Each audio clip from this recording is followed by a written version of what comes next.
Hola a todos, mi nombre es Ricardo Adonai Rojo Román y el día de hoy voy a presentarles el tema de infecciones gonocócicas. Estos son los contenidos que vamos a revisar. Antes de iniciar, datos importantes a modo de preámbulo. Vamos a ver también las características principales del agente causal, que es Neisseria gonorrea, datos de epidemiología y la definición de las infecciones gonocócicas, es decir, a qué se refiere este término. En cuanto a la patogénesis, vamos a revisar los aspectos más importantes y vamos a abarcar los espectros de la enfermedad o de la infección gonocócica en su forma localizada y en su forma diseminada. Y por último, vamos a revisar las pautas del diagnóstico y el tratamiento más importantes, así como medidas de prevención que han demostrado su eficacia para el control de las infecciones gonocócicas. Antes de iniciar, debemos dejar en claro que este padecimiento es todo menos una enfermedad nueva, ya que está descrito en los papiros de la medicina china, hebrea y egipcia. Eh, Sabemos de esta enfermedad o sabemos de la gonorrea desde hace poco más de 4.000 o 5.000 años. El término gonorrea se atribuye a Galeno, quien consideró que el escurrimiento característico de esta enfermedad era líquido seminal. Aquí podemos ver los vocablos de los cuales deriva el término y aquí a la derecha una foto o una imagen de Galeno de Pérgamo. Con respecto a los géneros relevantes para la medicina de la familia Neisseracea, vamos a tener que Neisseria, Eichinella y Quinjela son los principales o son los únicos que van a tener relevancia en este aspecto. Específicamente hablando del género Neisseria, este engloba 29 especies, sin embargo, dos de estas son patógenas estrictas en el ser humano, es decir, van a causar algún tipo de enfermedad, siendo las más conocidas o siendo estas dos Neisseria gonorrea y Neisseria meningitidis. Neisseria gonorrea, el agente causal característico de la gonorrea, pero no solamente de esta enfermedad, y Neisseria meningitidis, el agente causal de una forma de meningitis bacteriana. Y bueno, una historia, un cuento solamente es tan interesante como lo es su protagonista. Y en este caso, Neisseria gonorrea es un patógeno muy, muy, muy interesante. En cuanto a las características generales de este agente, vamos a tener que comúnmente se le conoce como gonococo. Esto justamente porque es un coco intracelular gram negativo. De manera típica se va a agrupar en pares, por lo tanto va a adquirir la denominación de diplococo y sus medidas van de los 0.6 a 1 micrómetro. Son relativamente inmóviles, esto debido a que no poseen flagelos, pero vamos a ver que tienen ciertos mecanismos que les confieren cierto grado de movilidad. Esta es una imagen característica de una tinción de Gram, en donde se pueden observar a polimorfonucleares, es decir, neutrófilos, que en su interior tienen varios diplococos Gram negativos que podemos ver teñidos de rosa. Con respecto a sus características metabólicas, los gonococos son bacterias aerobias o anaerobias facultativas, dependiendo de la bibliografía.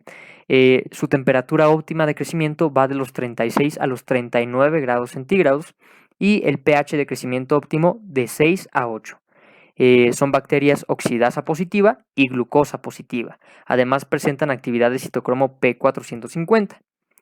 En cuanto a sus características estructurales, la pared celular no tiene nada fuera de lo común, ya que está conformada por una delgada capa de péptidoglicano que se encuentra entre las membranas interna y externa. Sin embargo, una característica fundamental y hasta cierto punto preocupante de los gonococos es que la composición de las proteínas y de los lipoligosacáridos de superficie va a variar con el tiempo. Eh, y sabemos que uno de los mecanismos para generar una respuesta inmune innata es justamente el reconocimiento de estas estructuras que se les denomina patrones moleculares asociados a patógeno. Entonces, si el gonococo cambia estas estructuras, pues de manera vertiginosa, nuestro cuerpo, nuestro sistema inmune, va a tener bastantes problemas para reconocer a este microorganismo y en respuesta generar pues, los mecanismos pertenecientes a la inmunidad innata. Seguimos con las características estructurales. La superficie externa de Neisseria gonorrhea no se encuentra recubierta de una cápsula de carbohidratos, algo que contrasta mucho con el otro miembro de la familia de Neisseria o de la especie de Neisseria, que es justamente Neisseria meningitidis, que sí tiene una cápsula. Con respecto a los gonococos, estos van a poseer numerosos pili o fimbrias, específicamente de tipo 4, que se van a extender a través y más allá de la membrana externa. Aquí podemos ver una representación gráfica bastante buena de estas fimbrias, y aquí podemos ver una imagen por microscopía de estas fimbrias. Con respecto a las características estructurales, ya un poco más a profundidad, los gonococos van a disponer de lipoligosacárido. No me equivoqué, es lipo-oligosacárido, a diferencia del lipopolisacárido. Esta es una diferencia bastante notable. También en su superficie va a contar con proteínas de opacidad, distintos tipos de proteína PIL, que en general conforman a esta estructura denominada como pili o fimbria de tipo 4. Pili C va a funcionar como adesina. Pili E en general va a constituir todo este polímero. Estas subunidades se van a ensamblar para formar la mayor parte de la estructura del pili. Y pili Q, que es una secretina. Esta secretina va a permitir el paso o la salida a la extensión de la fimbria a través de la membrana interna, de la membrana externa y de la pared de péptidoglicano. También vamos a tener otras proteínas muy importantes, que son las proteínas porinas, que se abrevian como PORB. Tenemos dos tipos, PORB1A o PORB1B. Esto lo vamos a ver más adelante, pero forma parte de los principales mecanismos de patogenicidad de esta bacteria. Y por último tenemos a las RMP, que es la abreviación de proteína modificable de reducción. Ahora vamos a ver la definición y la epidemiología. Bueno, las infecciones gonocócicas abarcan a todo el espectro de infecciones cuyo agente etiológico común es Neisseria gonorrhea. Va a infectar principalmente los epitelios cilíndricos, teniendo una predilección por estos, de las superficies mucosas y con mayor frecuencia provocando uretritis en los hombres y endocervicitis y uretritis en mujeres. Otras localizaciones de la infección primaria son el recto, la faringe y la conjuntiva. Por lo tanto, típicamente, cuando hablamos de gonorrea, hacemos referencia a la infección por Neisseria gonorrea del tracto urogenital. Pero también van a encontrar en la bibliografía que muchas veces a las infecciones primarias, como a aquella que se da en el recto, en la faringe y en la conjuntiva, también se les da la denominación de gonorrea. En esta imagen podemos ver un poco del mecanismo fisiopatológico mediante el cual Neisseria gonorrea va a invadir este epitelio y posteriormente va a ser liberado a la submucosa. Y aquí vemos una comparación con respecto a otro miembro del género Neisseria, que es el meningococo. Aquí lo podemos diferenciar por su cápsula, que es pues muy característica. Con respecto a la frecuencia y a los casos de infección que genera Neisseria gonorrea, vamos a tener tres formas clínicas de especial relevancia. Tenemos a la gonorrea, que se caracteriza por la secreción purulenta en la localización afectada, pudiendo ser uretra, el cuello del útero, el epididimo, la próstata o el recto. Vamos a tener también a la conjuntivitis gonocócica, que es la denominación que por lo general se le da a la infección de la conjuntiva en el adulto, y también a la oftalmia neonatorum, que es un término específico para denominar a la infección ocular purulenta que se adquiere por el neonato al momento del parto. Y por último tenemos a las infecciones diseminadas. Estas infecciones diseminadas, como su nombre lo indica, es una infección que a partir de un punto, de una región primaria, va a avanzar hacia la sangre, hasta la piel o las articulaciones. Y aquí podemos ver pues imágenes que ilustran muy bien cuáles son estas pues estas formas de infección y sus principales características clínicas. Hay otra forma de definir o de clasificar a estas infecciones. De manera más general, las podemos dividir en infecciones que son localizadas y en infecciones diseminadas. Una infección diseminada forzosamente tiene que originarse a partir de una infección localizada, aunque estas infecciones localizadas, vamos a verlo más adelante, pueden o no presentar síntomas. Con respecto a las infecciones localizadas, vamos a encontrar a la gonorrea urogenital, a la gonorrea rectal, a la gonorrea faríngea y a la conjuntivitis gonocócica, tanto en la forma del adulto como en la oftalmia neonatorum. Y por último, tenemos a las infecciones diseminadas, que se van a caracterizar por manifestaciones cutáneas, artritis purulenta y en menor grado y con menor frecuencia, endocarditis y meningitis. Y bueno, en esta imagen, que me parece una imagen espectacular, a modo de resumen, podemos ver las características principales de la gonorrea, que es la enfermedad asociada a una infección gonocócica más frecuente y de la que se tiene más información. Como les había mencionado, la principal manifestación en los varones es la uretritis, en las mujeres es una cervicitis. Manifestaciones raras de esta infección en formas diseminadas es justamente la endocarditis, la gonorrea diseminada como tal, la meningitis gonocócica, y bueno, también puede generar complicaciones graves en cuanto a las mujeres, ya que es uno de los agentes etiológicos que se asocia a la enfermedad pélvica inflamatoria y en casos más graves a un síndrome denominado como Fitzhugh-Curtis. Y bueno, también tenemos las formas de faringitis gonocócica y conjuntivitis gonocócica. El tratamiento lo vamos a ver más adelante, pero se los adelanto. Consiste en una cefalosporina de tercera generación, que es la ceftriaxona por lo general, con un macrólido, que en este caso es la acitromicina. Con respecto a la epidemiología, vamos a ver que la gonorrea afecta exclusivamente al ser humano. En el año 2016, la Organización Mundial de la Salud estimó una incidencia de 86.9 millones de casos globales por gonorrea. Se estima una prevalencia global cercana al 1% de la población, principalmente en el grupo de adultos que va de los 15 a los 49 años. Sin embargo, la incidencia máxima de esta enfermedad se registra en el grupo de edades comprendidas entre los 15 y los 24 años. Las tasas de infección son iguales en hombres y en mujeres, sin embargo, vamos a ver que la bibliografía refiere un mayor número de casos en hombres, pero esto está atribuido a otros factores que vamos a ver más adelante. Este es un mapa en el cual tenemos una representación de los nuevos casos de gonorrea en 2016, es decir, la incidencia durante este año. Donde podemos ver los casos clasificados por la región, según la denominación de la Organización Mundial de la Salud.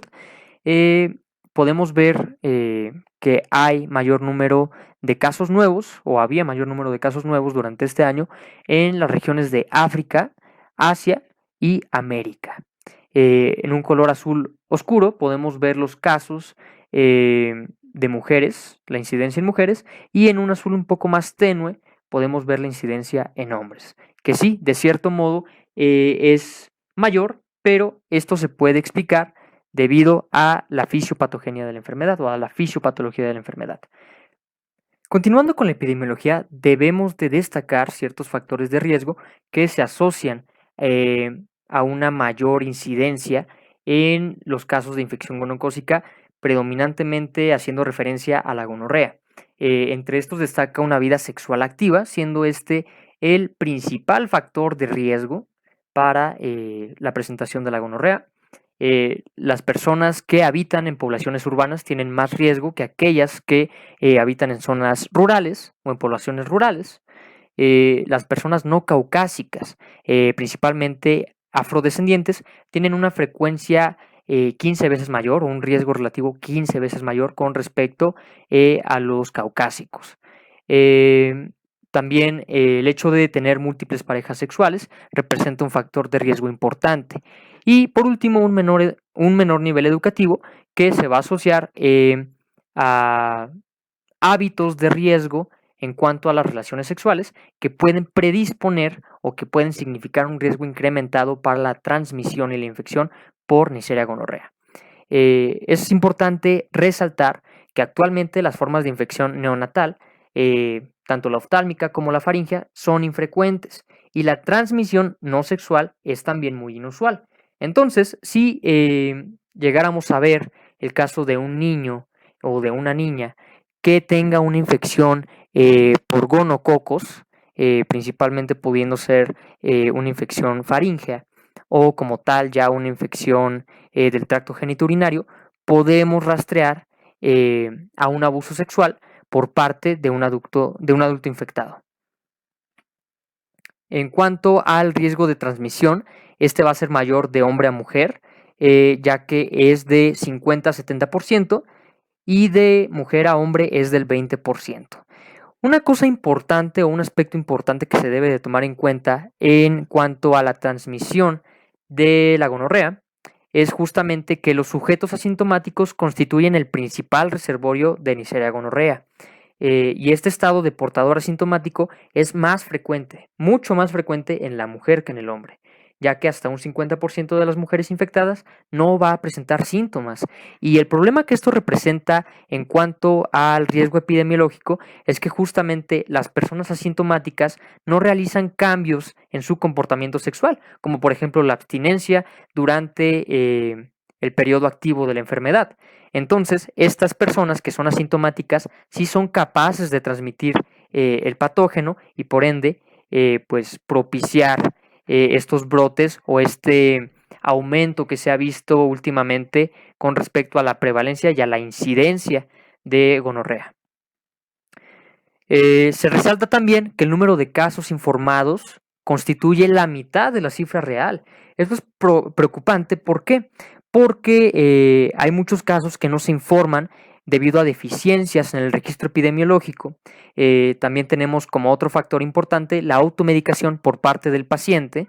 Esto se ha venido presentando pues más a menudo con el acceso a los medios electrónicos que muchas veces sugieren el tratamiento que debe de seguir el paciente, aunque pues esto es bastante riesgoso y esto también ha propiciado un aumento en la resistencia no solo a Neisseria gonorrea, sino también por parte de otros patógenos a muchos tipos de antibióticos. Y por último tenemos que los tratamientos son inespecíficos o son empíricos, esto sin confirmar el diagnóstico. Por ende, nosotros tratamos la infección gonocócica sin saber o sin tener total certeza de que era una infección por gonococos. Se sabe también que la incidencia de gonorrea es mayor en países en desarrollo que en naciones industrializadas. Esto debido a principalmente a un déficit o a deficiencias en el sistema de salud, pero también a problemas graves de educación, tanto sexual como educación para la salud en la población general. Con respecto a la epidemiología en nuestro país, la tasa de incidencia por cada 100.000 habitantes tuvo una tendencia a la baja en el periodo que abarcó de 1987 a 2013, pasando de 21.27 a 1.35 casos por cada 100.000 habitantes. Sin embargo, a partir de este año, 2013, se produjo un repunte paulatino que en el 2017 alcanzó una incidencia de 4.7 casos por cada 100.000 habitantes. Se presenta mayor incidencia en los estados de Tamaulipas, Baja California, Veracruz, Estado de México y Chiapas. Ahora vamos a ver los aspectos más relevantes de la patogénesis de esta enfermedad. Con respecto a la patogénesis, la podemos dividir de manera típica en estos procesos: la adherencia y la invasión, la supervivencia en la submucosa, la propagación y la diseminación y la resistencia bacteriana, que no por estar al último es menos importante. Como les había mencionado, de manera típica, esta es la secuencia mediante la cual nosotros podemos identificar el proceso que sigue Neisseria gonorrea para generar enfermedad. Los mecanismos de patogenicidad son los siguientes, y ojo aquí, necesito que pongan mucha atención a los colores porque eso les va a permitir seguirme cuando les esté dando la explicación. Dentro de la adhesión inicial vamos a tener la participación de la pilina, esto con respecto a la adhesión a las células epiteliales. También participan las proteínas de opacidad, pero esto en un proceso de adhesión firme principalmente. Tenemos a las proteínas porinas, que evitan la fusión de los fagolisosomas y por ende su destrucción en los neutrófilos. Vamos a tener a las proteínas secuestradoras de hierro, cuyo nombre es bastante descriptivo de su función. Son proteínas fijadoras que intervienen en la adquisición de hierro, que es de vital importancia para el crecimiento y la proliferación de la bacteria.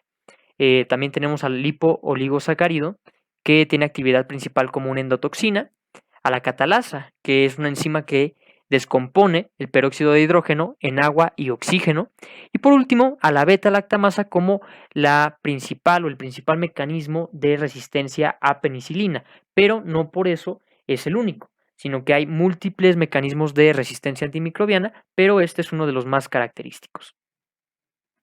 Con respecto al proceso de adherencia e invasión, los gonococos van a introducirse en una superficie mucosa. Aquí podemos ver una imagen en la cual tenemos el epitelio urogenital y aquí tenemos a Neisseria gonorrea. De manera inicial, los pili y las proteínas OPA permiten la adhesión inicial de las bacterias a los receptores. ¿Cuáles son estos receptores? Son CD46, CD66 y múltiples integrinas. Estos se van a encontrar únicamente sobre las células epiteliales no ciliadas. Esta es la razón por la cual Neisseria gonorrea se identifica típicamente en las células epiteliales o en los epitelios no ciliados. Posteriormente, una vez adherido, vamos a tener una inducción de la fagocitosis por medio de la proteína por B. Es decir, el gonococo va a inducir su propia fagocitosis. ¿Y para qué quiere estar adentro de esta célula? Bueno, justamente para realizar un proceso denominado como transitosis, que le va a permitir salir a través de la membrana basal e ingresar a la submucosa. Como podemos ver, ya dentro, o más bien sobre el epitelio urogenital, vamos a tener a Neisseria gonorrea, la participación de su pili de tipo 4 y las proteínas de opacidad. Además, esto le va a permitir formar microcolonias que van a competir con la microbiota residente del tracto urogenital. Y otra parte de estos gonococos va a realizar el proceso de transitosis. Con respecto a la supervivencia ya dentro de la submucosa, vamos a tener que los sideróforos o las proteínas de secuestro de hierro van a tener una acción fundamental, ya que permiten que este organismo capture el hierro que necesita para crecer. Generalmente esto es a partir de la hemoglobina, pero también participan otras proteínas. Estas son las proteínas sideróforas o de secuestro de hierro, entre las cuales vamos a destacar a LPBBA, LPBBB, HPUA, HPV, TBPA y TBPB. Estas son importantes y la denominación de la primera letra es lo que nos va a indicar a quién le están robando el hierro. En este caso, L es de lactoferrina, H es de hemoglobina y T es de transferrina. Otro mecanismo importante son las bombas de flujo MTR, C, D y E, y las proteínas también que sirven como bombas de flujo FAR-A y FAR-B, que son para antimicrobianos y ácidos grasos respectivamente. Es decir, puede que el fármaco, en este caso el antimicrobiano, entre a la célula, a la bacteria en este caso, pero va a tener bombas que van a permitir sacar todo esta sustancia que pudiera generarle daño. Y bueno, también otro de los mecanismos de patogenia o de patogenicidad del gonococo es la incorporación de ácido ciálico del hospedador en su propia superficie. Esto mediante un proceso denominado como sialilación de los lipoligosacáridos. Bueno, ya aquí tenemos un esquema en el cual vemos cómo estos lipoligosacáridos van a utilizar o incorporar el ácido ciálico del hospedador para protegerse y no ser reconocidos. Una vez que ya tienen este ácido ciálico, vamos a ver que se puede inhibir la unión de C3b, que es una proteína del sistema del complemento, a la bacteria y por ende esta no va a poder ser opsonizada. Otro de los factores principales que van a ayudarle a sortear estas dificultades dentro de la submucosa es justamente la presencia de las proteínas porina B, ya que se unen a factores de regulación del complemento como la proteína de unión AC4, cuya unión va a inhibir la vía clásica del complemento, y también se va a unir a factor H, que va a inhibir la vía alternativa del complemento. Esto aunado a la función dada por la sialilación de los lipoligosacáridos. Y por último, tenemos a la defensa por medio de la producción de catalasa. En este caso, sabemos que las bacterias son degradadas por medio de especies reactivas de oxígeno, entre las cuales destaca el peróxido de hidrógeno. Entonces, la catalasa se encarga del proceso de dismutación del peróxido, dejando únicamente agua y oxígeno, los cuales no representan un daño para la bacteria. Entonces, tenemos este mecanismo como uno de los que se postulan puede defender a la bacteria de la muerte por oxidación. Además, tenemos ciertos factores que van a promover la reparación del DNA y por ende la supervivencia de esta bacteria. Con respecto a la propagación y a la diseminación, se sabe que la unidad infecciosa principal es la secreción purulenta característica de la gonorrea, la cual va a contener a los gonococos unidos por proteínas de opacidad. Entonces, esta secreción es el principal mecanismo para transmitir a otros huéspedes el gonococo. La infección se disemina a estructuras profundas mediante la extensión progresiva a las células mucosas epiteliales glandulares adyacentes. Esto ya dentro de la submucosa, lo cual permite pues las formas diseminadas o las formas complicadas de una enfermedad por gonococos. En cuanto al daño al epitelio, este va a estar mediado por el efecto de endotoxina del lipoligosacárido. También se sabe que los gonococos recambian de manera vertiginosa su péptido glucano. Por lo tanto, van a liberar estos fragmentos que también generan cierto nivel de daño tisular. Otro mecanismo es la liberación de las vesículas bacterianas de la membrana externa. Estas vesículas van a contener metaloproteinasas que van a dañar las uniones intercelulares y van a permitir que las células pues prácticamente sean liberadas y salgan por medio de esta secreción. Esto también es un mecanismo muy importante, ya que si se amplían estos espacios entre células, tenemos una salida pues mucho mayor de neutrófilos, que como les había mencionado, son parte de las manifestaciones características de la gonorrea.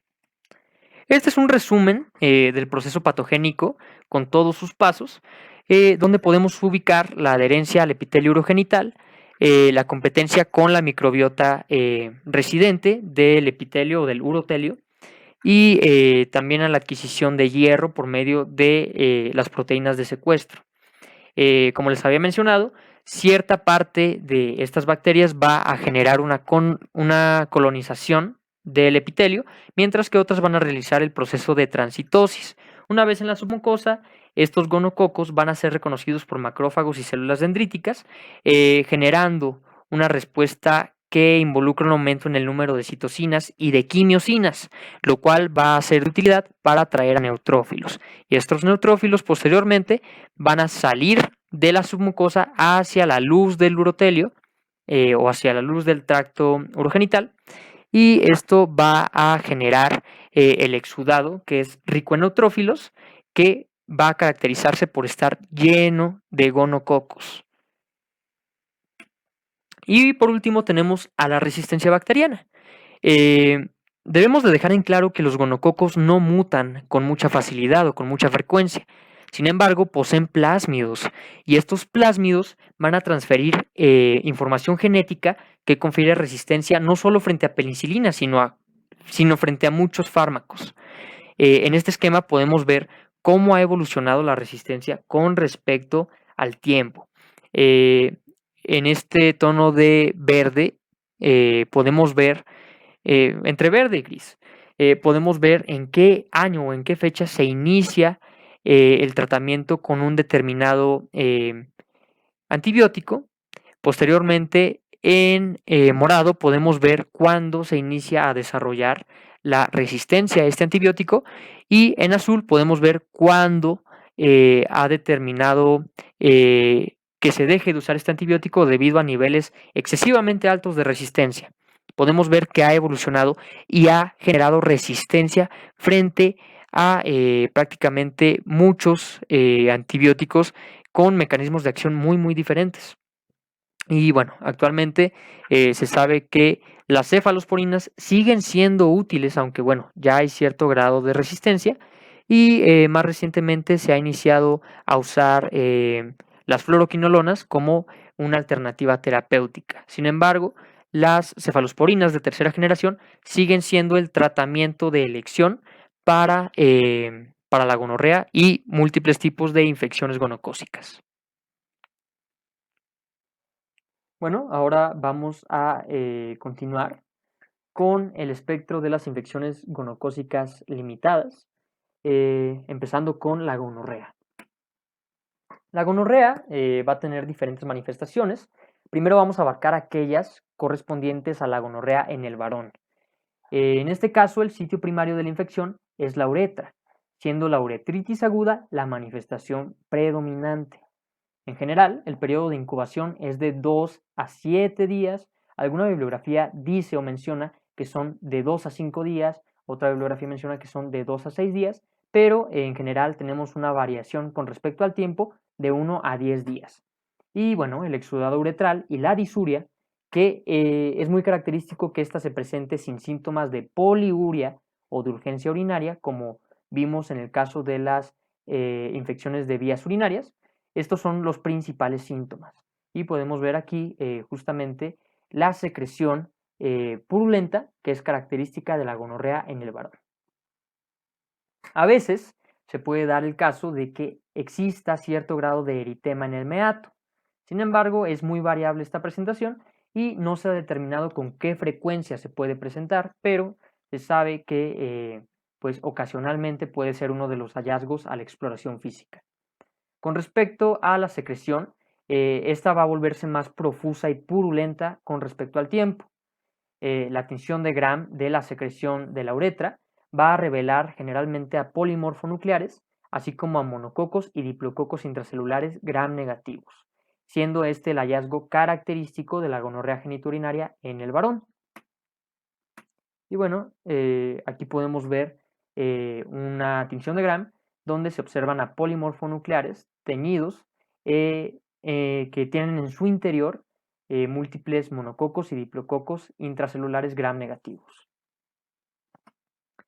Y bueno, una de las complicaciones de la gonorrea genitourinaria es la epididimitis, que suele generar dolor e inflamación testicular unilateral. Esto es característico, unilateral, que puede cursar en muchas ocasiones con fiebre. No obstante, estas complicaciones se presentan en menos del 1% de los casos. Aquí podemos ver cómo es el epidídimo normal y cómo es el epidídimo cuando está afectado por un proceso inflamatorio.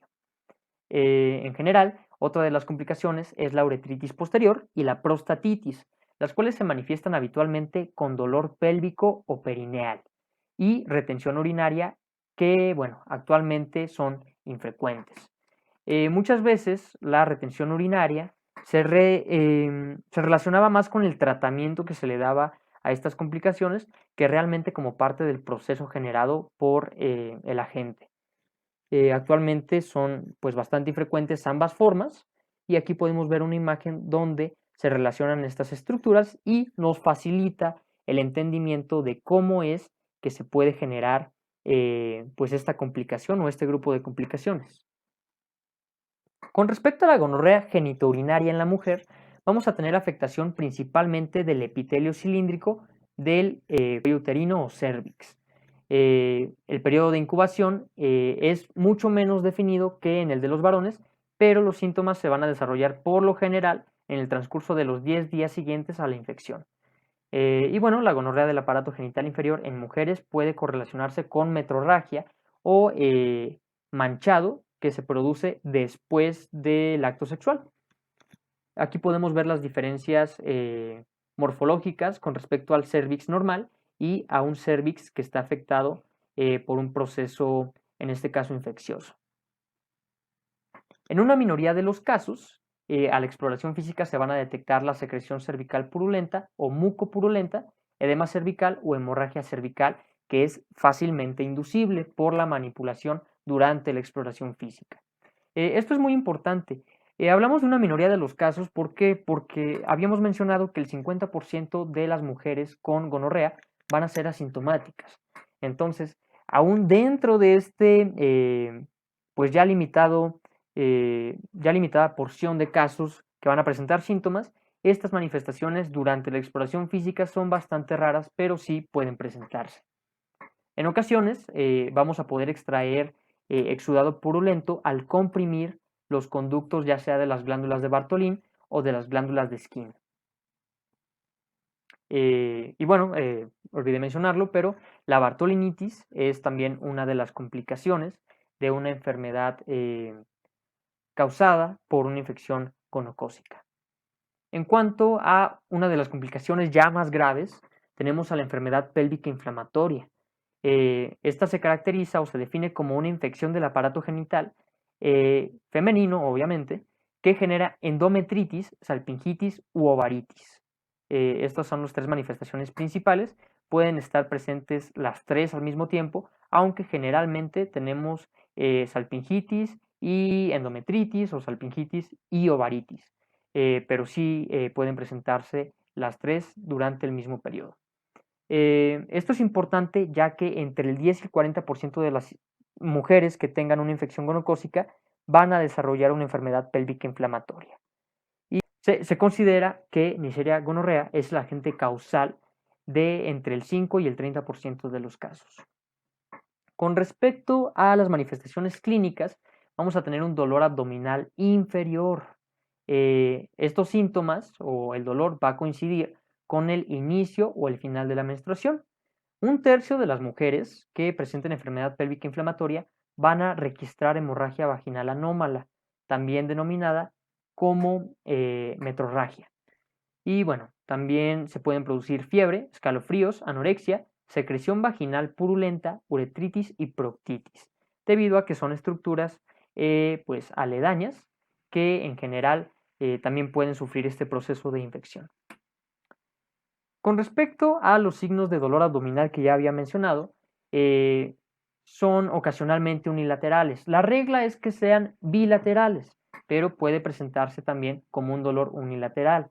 Y en este caso, este hallazgo hace que el facultativo, el médico tratante, pueda confundir el padecimiento con una apendicitis, por ejemplo, en caso de que el dolor se manifestara en el cuadrante inferior derecho o también con embarazo ectópico.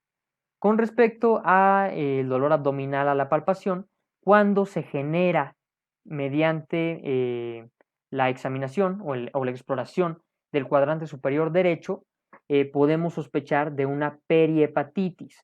Esta perihepatitis asociada a la enfermedad pélvica inflamatoria recibe el nombre de síndrome de Fitzhugh-Curtis y es una complicación bastante grave de la enfermedad pélvica inflamatoria y de las infecciones gonocócicas.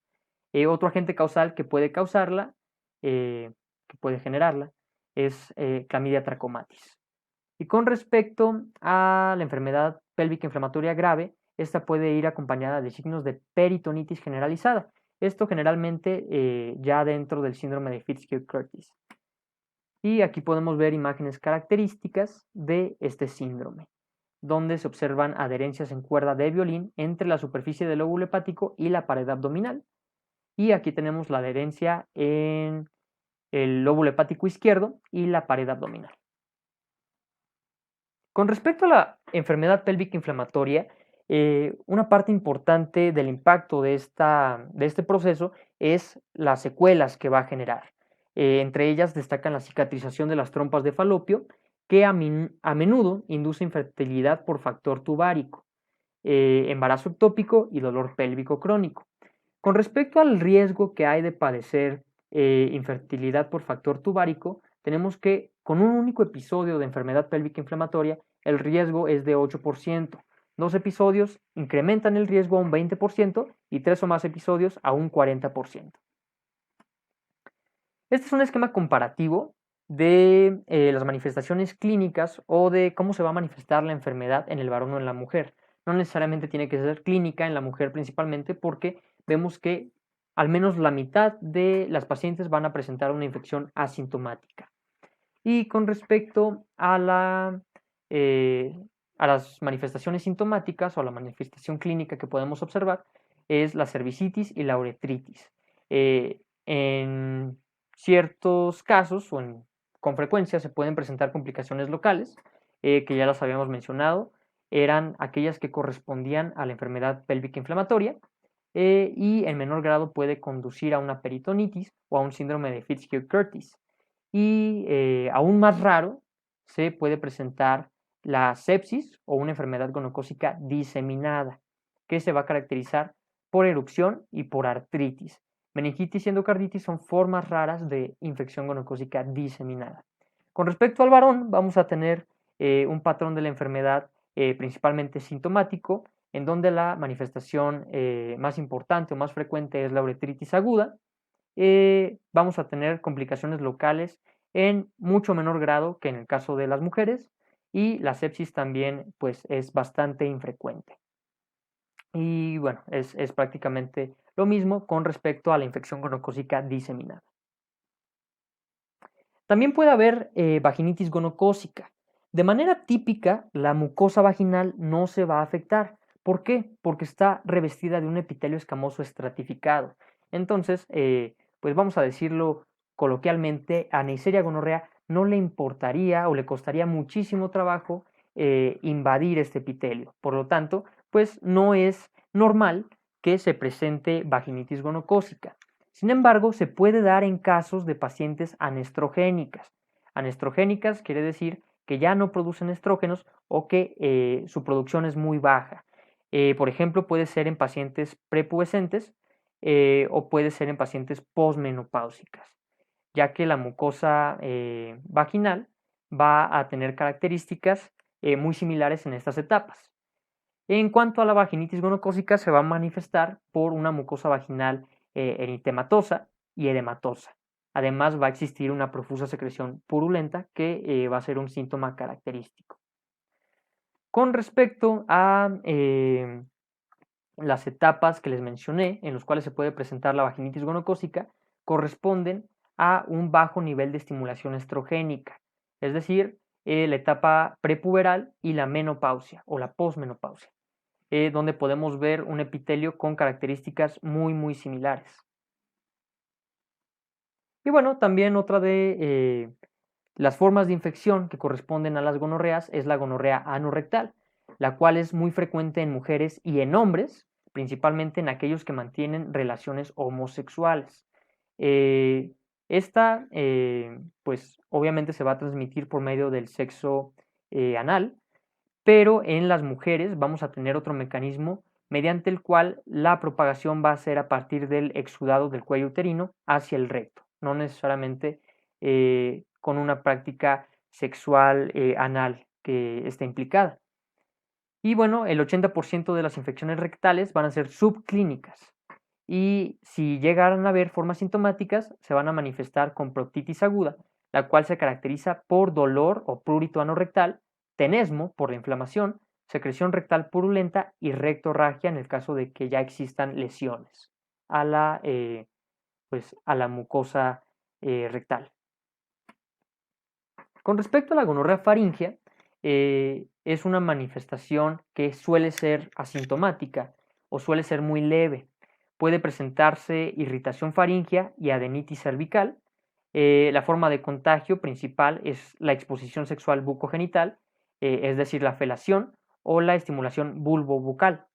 Y una cosa muy importante que les había mencionado y que tiene mucho que ver con la resistencia a fármacos o antimicrobianos es que la orofaringe es la localización del intercambio genético entre especies de Neisseria que son comensales, que se encuentran de manera típica en la orofaringe, y Neisseria gonorrea. Es decir, que si por algún motivo se llegaran a encontrar Neisseria gonorrea y las especies de Neisseria comensales, van a generar un intercambio de información genética.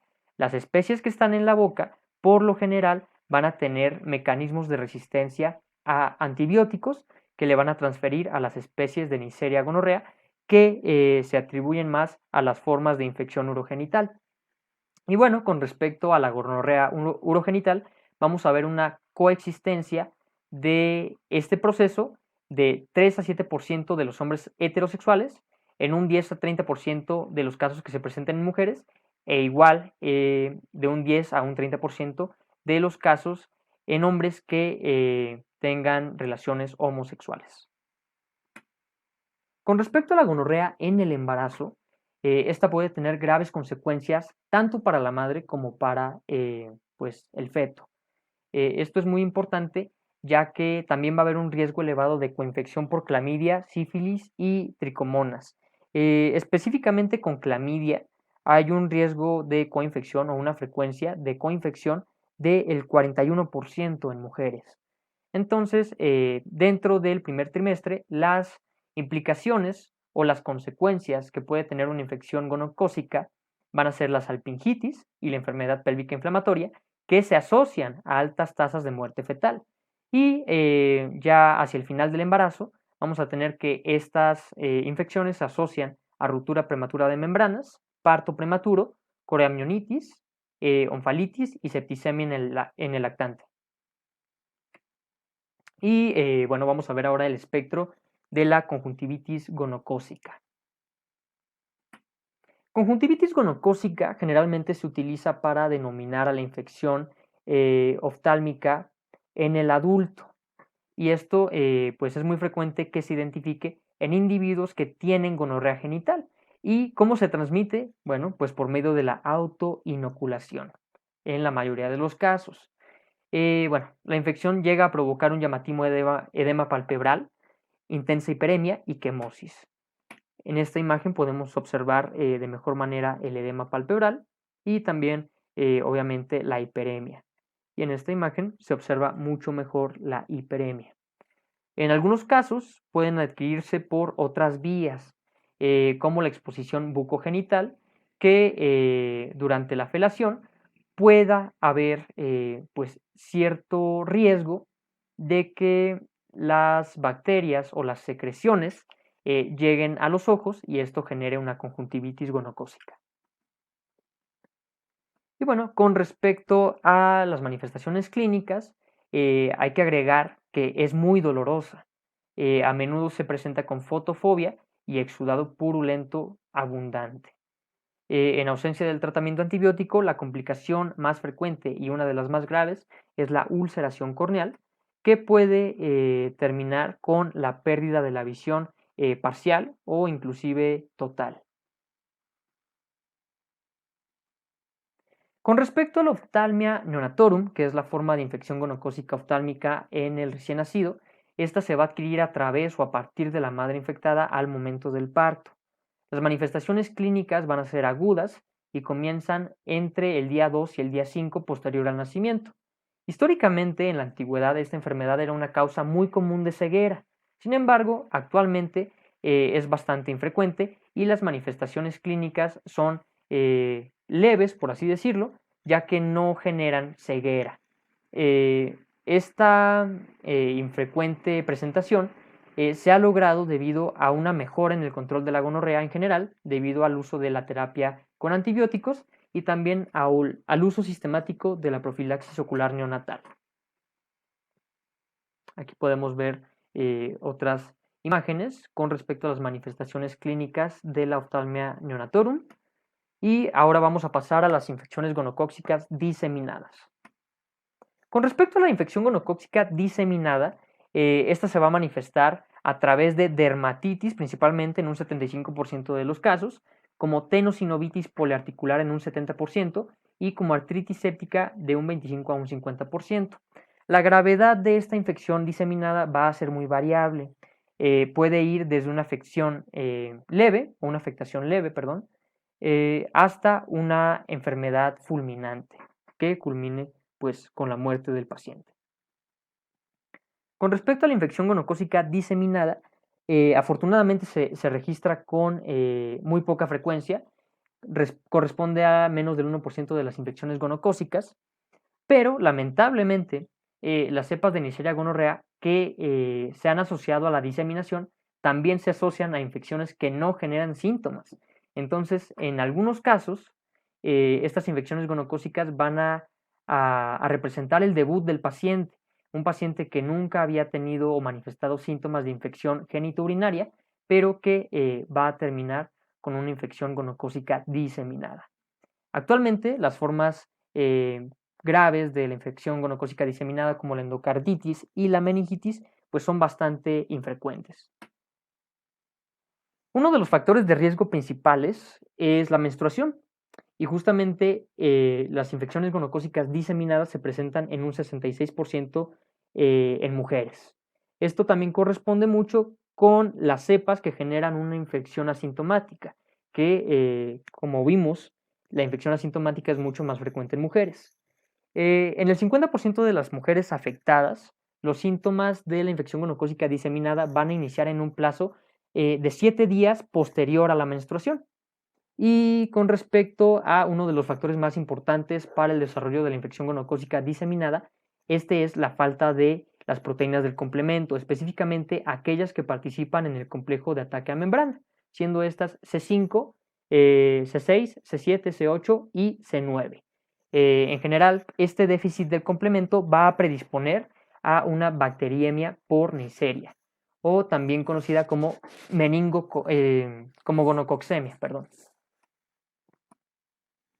Con respecto a la artritis gonocócica, vamos a tener dos fases de la enfermedad. Y como les había mencionado, las cepas de artritis gonocócica son resistentes a la acción bactericida del suero humano, principalmente al sistema del complemento, y no generan síntomas en la región genital. Tenemos la fase bacteriémica, que se acompaña de o que se caracteriza por fiebre acompañada de escalofríos, dolor articular y tenosinovitis, poliartralgia, con una afectación principal de la rodilla, el codo y las articulaciones distales. Y en cuanto a la fase articular o de artritis séptica, que es menos frecuente, vamos a tener la afectación de una o dos articulaciones. En orden decreciente, en cuanto a frecuencia, vamos a presentarlas de rodillas, muñecas, tobillos y codos. Y en esta imagen podemos ver las lesiones cutáneas características en los pacientes que tengan bacteriemia gonocócica. Esta es una diseminación hacia la piel de pues la infección por gonococos. Y con respecto a la distribución de las articulaciones afectadas por la artritis gonocócica, vamos a tener una comparativa con respecto a la artritis reactiva. Esto es muy importante ya que vemos una predominancia de la infección gonocócica diseminada en cuanto a su presencia o afectación en manos y dedos, muñeca, codo y hombro. Otras formas de infección diseminada son la endocarditis gonocócica, que de manera típica solía afectar a la válvula aórtica. Es una manifestación afortunadamente muy excepcional, pero es bastante grave. De hecho, el pronóstico que se tenía en la antigüedad para una infección, para una endocarditis por gonococos, era de alrededor de 6 semanas en cuanto al pronóstico de vida, y esta va a afectar actualmente entre el 1 y el 2% de los pacientes con una infección gonocócica diseminada. En la época preantibiótica, la infección gonocócica era la causa del 25% de los casos de endocarditis. Actualmente es muy rara. Otras manifestaciones raras son la meningitis, la osteomielitis, el shock séptico y el síndrome de dificultad respiratoria aguda. Y bueno, el patrón que se va a tener con respecto a la endocarditis gonocócica es el que corresponde a una endocarditis infecciosa, que se puede diferenciar pues de manera morfológica y en cuanto a su distribución con otras formas de vegetación, como por ejemplo aquellas que se presentan en las enfermedades reumáticas, aquellas que se presentan en las enfermedades trombóticas y una muy característica de lupus que es el síndrome de Lehmann-Sachs. Ahora enfocándonos en el diagnóstico, va un ejercicio. Con respecto a estas dos imágenes, la primera es un exudado purulento debido a gonorrea y en la segunda podemos ver un exudado mucopurulento que simula el aspecto habitual de la uretritis no gonocócica debido a Clamidia trachomatis y otros patógenos. Como podemos ver, el exudado purulento en la gonorrea se caracteriza por ser mucho más copioso. Tomando en cuenta esto, eh, sería adecuado, sería correcto, sería viable realizar el diagnóstico únicamente basándonos en las manifestaciones clínicas. Y bueno, la respuesta es que no, ya que las excepciones son frecuentes y a menudo resulta imposible distinguir entre ambas. Recordemos que la variabilidad es un fenómeno característico del individuo y esto aplica también para las enfermedades y sus formas de presentación, ya que en estos casos de infección ya sea gonocócica o de infección no gonocócica, muchas veces el patrón va a ser tan parecido que es necesario que nos apoyemos en otros métodos complementarios para tener un diagnóstico lo más preciso posible. Entonces llegamos a la siguiente conclusión.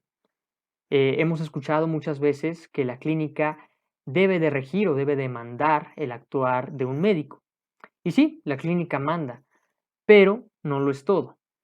Y tomando esto en cuenta, debemos hacer la distinción con respecto a los dos tipos, no de diagnóstico porque dependen el uno del otro, pero las dos formas mediante las cuales podemos nosotros diagnosticar a una infección gonocócica. Con respecto a la manifestación clínica, esta debe de ser la guía para complementarse con pruebas de laboratorio. Y dentro de estas pruebas de laboratorio destacamos a la tinción de Gram, al cultivo y a la detección directa. Esto, PAN, son las siglas de procedimiento de amplificación de ácidos nucleicos. Y bueno, el frotis con tinción de Gram va a demostrar la presencia de pares múltiples de diplococos gram negativos en forma de granos de café dentro de un neutrófilo, de un polimorfo nuclear. Aquí podemos ver esta imagen, pues es bastante descriptiva de los hallazgos que vamos a ver y es un método bastante eficiente, sin embargo su aplicación se va a ver limitada a aquellas infecciones gonocócicas genitourinarias y conjuntivales. Y bueno, va a depender también de si son aplicadas en varones o en mujeres, ya que en varones la sensibilidad y la especificidad va a ser cercana al 95%, es decir, es una muy buena prueba, y en mujeres la sensibilidad va a ser del 50 al 70% y la especificidad va a ser variable. Esto debido a los múltiples microorganismos que se van a encontrar que van a estar contaminando la muestra. Con respecto al cultivo, el cultivo se va a realizar en una placa de medio de Tire Martin o un agar chocolate. Ambos medios de cultivo deben de ser modificados, principalmente deben de enriquecerse con cistina, glucosa, piruvato y lactato. Además, debe de llevarse a cabo este cultivo con la presencia de dióxido de carbono al 5% para asegurar la viabilidad y obviamente la formación de colonias. Estos medios de cultivo van a contener antibióticos. ¿Y para qué queremos antibióticos si lo que queremos es que la bacteria crezca? No un antibiótico, pues en el mejor de los casos, inhibiría ese crecimiento. Y sí, pero justamente hablamos de gonorrea, que es uno de los agentes que tiene mayor resistencia y los antibióticos que va a contener este medio de cultivo son la vancomicina, que tiene espectro contra gram positivas, la colistina, y el trimetoprim, que tienen un espectro contra gram negativas, y antifúngicos como nistatina y anisomicina. Esto para evitar justamente que se cultiven otras bacterias que puedan generar falsos positivos en este caso. Con respecto a las colonias, estas van a aparecer después de 1 a 2 días de la incubación, esto siempre con las condiciones que ya habíamos mencionado, dióxido de carbono al 5% y una temperatura de 35 grados centígrados. Con respecto a la gonorrea genitourinaria, se sugiere que en varones el exudado se tome como la base para realizar el cultivo o en caso contrario el raspado uretral. En las mujeres se prefieren los frotis cervicales. Con respecto al frotis, aquí hay algo muy importante, que debe de hacerse con dacrón o rayón, debido a que si se realiza con algodón, podemos matar a la bacteria y justamente esto generaría falsos negativos en estos casos. En cuanto a la gonorrea rectal, se debe de cultivar una extensión de la pared rectal que no esté contaminada con heces. Respecto a la gonorrea faríngea, el cultivo no es viable debido a que, como mencionamos previamente, hay otras especies de Neisseria que forman parte de la microbiota normal. Por lo tanto, podrían generar falsos positivos. Y con respecto a la conjuntivitis gonocócica, se debe de cultivar la secreción purulenta. En cuanto a la detección directa por procedimientos de amplificación de ácidos nucleicos, estas pruebas tienen la ventaja de que también detectan a Clamidia trachomatis y son mucho más sensibles que el cultivo tanto para Neisseria como para Clamidia. Van a detectar gonococos en especímenes genitales y de orina sin la necesidad de realizar un cultivo previo, y estos tienen una importancia fundamental para investigar a poblaciones en las cuales el cultivo no es práctico. Los resultados de la prueba de amplificación de ácidos nucleicos se consideran diagnósticos a partir de sitios genitales, incluso en la orina, pero deben de confirmarse siempre con cultivo cuando tomamos la muestra a partir de otros sitios. Con respecto al diagnóstico enfocado a la gonorrea genitourinaria en varones, en cuanto a la clínica, vamos a tener un periodo de incubación de 2 a 7 días, es decir, las manifestaciones se van a presentar entre el día 2 y el día 7, por lo general, posterior al contagio o a la infección. En cuanto a la manifestación principal, es la uretritis aguda. Vamos a tener también un exudado uretral que se vuelve más copioso respecto al tiempo. Esta es una característica muy importante. Una disuria sin poliuria ni urgencia, que pues sería un medio para facilitar el diagnóstico diferencial con respecto a las infecciones de vías urinarias, y también puede presentarse edema peneano. En cuanto a las formas complicadas como la epididimitis y la prostatitis, tenemos que la característica va a ser el dolor e inflamación testicular unilateral en la epididimitis, y en la prostatitis un dolor perineal. Y en cuanto a la prostatitis, también puede haber retención urinaria. En cuanto a los datos de laboratorio, el diagnóstico preliminar se puede establecer con un frotis tenido con Gram, en el que se observen leucocitos con diplococos Gram negativos intracelulares, como habíamos visto previamente, y el diagnóstico definitivo siempre va a ser por medio del cultivo o las pruebas de amplificación de ácidos nucleicos. Con respecto a la gonorrea genitourinaria en mujeres, el diagnóstico clínico va a basarse en la identificación de una cervicitis, siendo esta la manifestación clínica característica y más frecuente. En algunos casos puede presentarse una secreción vaginal anómala. Se debe de hacer diagnóstico diferencial con una infección por tricomonas o Candida albicans. Y con respecto a la metrorragia, va a estar presente, que se puede identificar como un sangrado posterior a la realización del acto sexual. También puede producir disuria, una secreción cervical purulenta o mucopurulenta, edema cervical o hemorragia cervical fácilmente inducible por la manipulación durante la exploración física, y en ocasiones puede haber un exudado purulento al comprimir el conducto de las glándulas de Bartholin, específicamente en los casos de bartholinitis, y también al comprimir las glándulas de esquina. Con respecto a los hallazgos de laboratorio, el diagnóstico microbiológico se va a basar en la identificación de Neisseria gonorrea en las secreciones cervicales por una prueba de amplificación de ácidos nucleicos o por cultivo. En estos casos, los frotis de Gram no son útiles debido a su insensibilidad, y debido a esto rara vez se van a utilizar.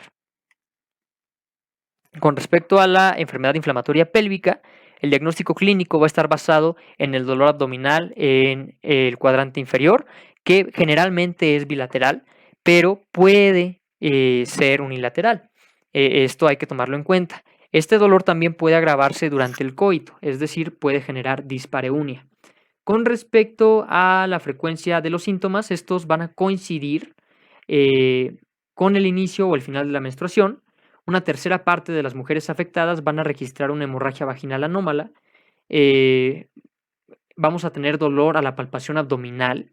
Este se va a presentar principalmente en los cuadrantes inferiores, pero si se llegara a presentar en el cuadrante superior derecho, esto sería indicativo de una enfermedad pélvica inflamatoria complicada que puede dar indicios de un síndrome de Fitzhugh-Curtis o de una peritonitis generalizada.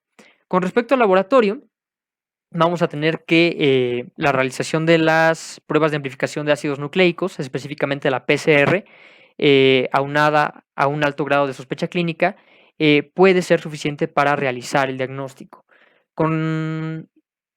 Si no llegáramos a tener el acceso a la realización de una PCR, el cultivo también es una opción viable.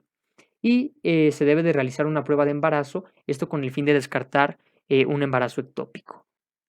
Y bueno, en el caso específico de la enfermedad pélvica inflamatoria, vamos a recurrir a métodos de imagen en el caso de que no haya respuesta a los antibióticos en un periodo de 48 a 72 horas, debe de realizarse una ecografía. Y bueno, la laparoscopía es el gold estándar para el diagnóstico de esta enfermedad, de este proceso, además de que tiene hasta cierto punto utilidad en el tratamiento. Con respecto a la gonorrea anorrectal, tenemos la presencia de prurito anal, secreción mucopurulenta. Esta va a ser referida por el paciente como heces recubiertas de moco, dolor, tenesmo y hemorragia. Esto, el tenesmo principalmente atribuible al proceso inflamatorio y la hemorragia a lesiones que se hayan generado durante la actividad sexual. Dentro de los hallazgos de laboratorio, se debe de realizar una identificación de Neisseria gonorrea, generalmente mediante un procedimiento de amplificación de ácidos nucleicos, y el frotis teñido con Gram es insensible e inespecífico. Por lo tanto, en años recientes ha perdido papel como un método diagnóstico útil en el caso de la gonorrea anorrectal. Para la gonorrea faríngea, en general la infección es asintomática, pero en algunos casos se va a presentar una faringitis exudativa y adenopatía cervical. Con respecto a los valores de laboratorio, los análisis diagnósticos faringios no basados en cultivos no están aprobados por la FDA, siendo esto el procedimiento de amplificación de ácidos nucleicos. Es conveniente realizar cultivos de otras regiones, como por ejemplo un cultivo de la región urogenital o rectal para confirmar el diagnóstico. Esto es muy importante porque, como habíamos mencionado, el cultivo no va a ser de utilidad debido a la presencia de otras especies de Neisseria que se encuentran de manera normal en la orofaringe. Con respecto a la conjuntivitis gonocócica, en la forma del adulto, denominada como tal conjuntivitis gonocócica, vamos a presentar el edema palpebral, la hiperemia intensa y quemosis. Puede ser dolorosa, con fotofobia notoria y un exudado purulento abundante. En cuanto a las manifestaciones en el recién nacido, estas van a comenzar entre el día 2 y el día 5 posterior al nacimiento y va a presentarse conjuntivitis con edema tenso de los dos párpados, quemosis y secreción purulenta espesa y profusa. Con respecto a los datos de laboratorio, vamos a realizar la tinción de Gram y el cultivo de la secreción purulenta para establecer el diagnóstico. En ocasiones también son necesarios cultivos genitales, esto predominantemente en el caso de la conjuntivitis gonocócica en el adulto, ya que como habíamos mencionado el mecanismo de transmisión principal es la autoinoculación.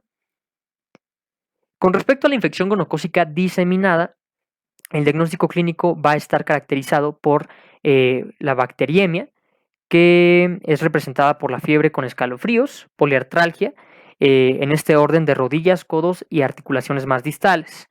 Y con respecto a las lesiones cutáneas, estas van a ser de 5 a 40 pápulas y pústulas. Para la artritis supurativa, vamos a tener una afectación de una o dos articulaciones, principalmente rodillas, muñecas, tobillos y codos, y no hay antecedente de poliartralgias o lesiones cutáneas previas que puedan asociarse a otras enfermedades o que expliquen estos síntomas. Con respecto al diagnóstico complementado con métodos de laboratorio, está indicada la realización de pruebas de detección para Neisseria gonorrea en jóvenes sexualmente activos que presenten artritis, tenosinovitis o lesiones cutáneas papulopustulosas. El diagnóstico se va a realizar con la identificación de gonococos por cultivo o una prueba por amplificación de ácidos nucleicos, una lesión cutánea o líquido sinovial. Es característica la leucocitosis de 20.000 a 60.000 leucocitos por milímetro cúbico, y las pruebas de función hepática van a mostrar una elevación de las aminotransferasas. Con respecto al diagnóstico diferencial, siempre se deben de considerar otras infecciones de transmisión sexual, y se recomienda obtener una muestra para la prueba de infección por Clamidia trachomatis, ya que inclusive va a presentarse una coinfección. En el caso de los hombres, esta coinfección tiene una frecuencia del 35% de los casos y en mujeres del 41%. Además, se sugiere obtener una muestra de sangre para la prueba serológica de sífilis y una prueba para VIH. Con respecto al tratamiento, vamos a ver que las opciones son muy limitadas debido a la resistencia generalizada que ha creado esta bacteria a través de los años frente a numerosos antibióticos. Actualmente el tratamiento de elección es una cefalosporina de tercera generación. Esto va por vía parenteral de preferencia, que debería acompañarse de acitromicina o doxiciclina, siendo la acitromicina un macrólido y la doxiciclina perteneciente al grupo de las tetraciclinas. Es también conveniente tratar a las parejas sexuales de las personas infectadas, debido a que posiblemente estas personas sean asintomáticas y puedan contribuir a la propagación de la gonorrea, y es por esto que también es uno de los mecanismos que vamos a abordar dentro de la prevención. Con respecto a la infección gonocócica no complicada de cuello uterino, uretra, faringe o recto, el fármaco de primera elección es la ceftriaxona. Las guías propuestas por la CDC postulan que la dosis debe de ser de 250 miligramos vía intramuscular, dosis única, pero me di la tarea de revisar la guía de práctica clínica, que recomienda 500 miligramos intramuscular, dosis única.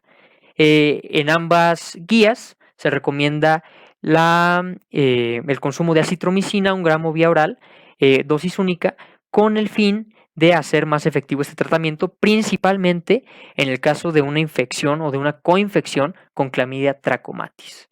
Respecto a los fármacos de segunda elección, en el caso de que los pacientes refieran pues un rechazo a la aplicación intramuscular, tenemos la cefixima, 400 miligramos vía oral, dosis única, o tenemos estas dos cefalosporinas de tercera generación también, que son la ceftizoxima y la cefotaxima. Igual 500 miligramos intramuscular, dosis única. En caso de alergias a las cefalosporinas, podemos utilizar un esquema con espectinomicina, 2 gramos vía intramuscular, dosis única. Y por último, podemos utilizar también el cefotetán y la cefoxitina.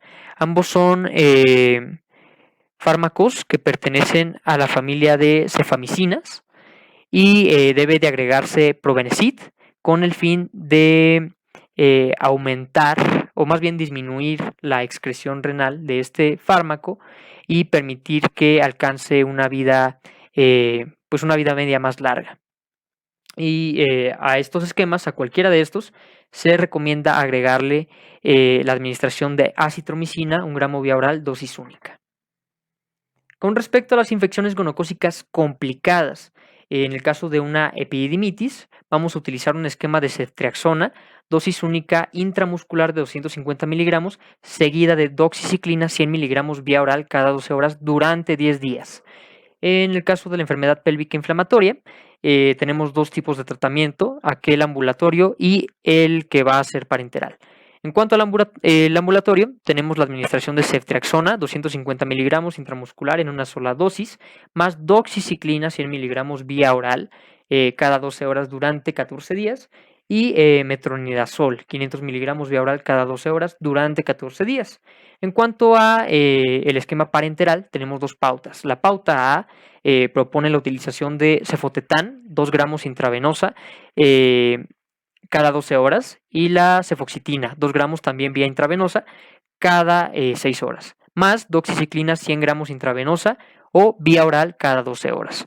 Con respecto a la pauta B, vamos a tener a la clindamicina, 900 miligramos vía intravenosa cada 8 horas, y a la gentamicina, iniciando con una dosis de carga de 2 miligramos por kilogramo de peso vía intravenosa o vía intramuscular, agregando más tarde una dosis de mantenimiento de 1.5 miligramos por kilogramo de peso cada 8 horas. Con respecto a la conjuntivitis gonocócica, en adultos el tratamiento indicado es la ceftriaxona, una dosis única de 1 gramo vía intramuscular. Y con respecto a la oftalmia neonatal o oftalmia neonatorum, la ceftriaxona también es parte del tratamiento a una dosis de 25 a 50 miligramos por kilogramo de peso, vía intravenosa, dosis única, con cautela de no exceder 125 miligramos. Y en el tratamiento de las infecciones gonocócicas diseminadas, el tratamiento inicial debe de comprender o debe de prever la tolerancia a los beta-lactámicos o alergia a los beta-lactámicos.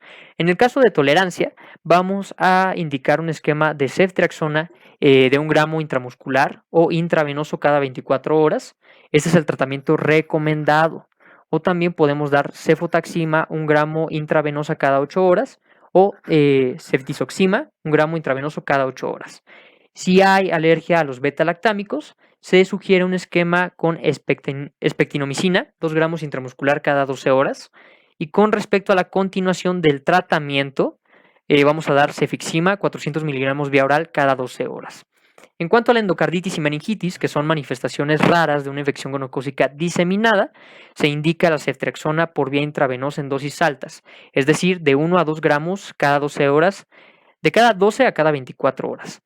Y el tratamiento debe de prolongarse durante 10 a 14 días para la meningitis y por lo menos durante 4 semanas en el caso de endocarditis.